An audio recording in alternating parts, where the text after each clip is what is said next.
ইরানের বিরুদ্ধে Donald Trump প্রশাসনের সামরিক পদক্ষেপের বিষয়ে খোদ যুক্তরাষ্ট্রের জনমনে চরম অসন্তোষ ও শঙ্কা দেখা দিয়েছে।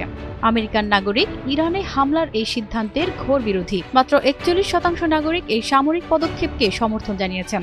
SSRS কর্তৃক পরিচালিত এই জরিপে অধিকাংশ আমেরিকানি মনে করছেন এই সংঘাত দ্রুত শেষ হওয়ার নয়।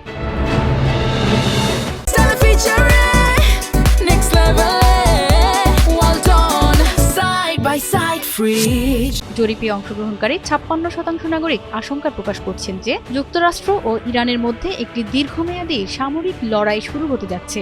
যদিও সোমবার এক প্রশ্নের জবাবে ডোনাল্ড ট্রাম্প দাবি করেছেন তিনি ৪ সপ্তাহের মধ্যে এই যুদ্ধ শেষ করার পরিকল্পনা করেছিলেন এবং লক্ষ্য অর্জনে তারা নির্ধারিত সময়ের চেয়ে এগিয়ে আছেন। জরিপে আরও দেখা গেছে ৬২% আমেরিকান মনে করেন পরবর্তী যে কোনো সামরিক পদক্ষেপের আগে ট্রাম্পের উচিত কংগ্রেসের অনুমোদন নেওয়া। এছাড়া ৬০% নাগরিক মনে করেন বর্তমান পরিস্থিতি মোকাবিলায় প্রেসিডেন্টের কাছে সুনির্দিষ্ট কোনো পরিকল্পনা নেই।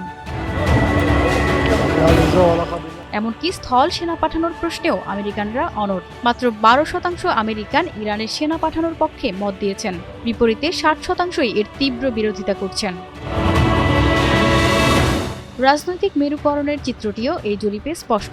রিপাবলিকানদের মধ্যে ৭৭% এই হামলার সমর্থক হলেও ডেমোক্রেটদের মধ্যে এই হার মাত্র ১৮%। ৫%-এর বেশি আমেরিকান মনে করছেন এই হামলার ফলে যুক্তরাষ্ট্র আরও বেশি হুমকির মুখে পড়বে। জনমতের এই নেতিবাচক প্রতিফলন আগামী নভেম্বরের কংগ্রেস নির্বাচনে ট্রাম্পের দলের জন্য বড় চ্যালেঞ্জ হয়ে দাঁড়াতে পারে বলে মনে করছেন বিশ্লেষকরা।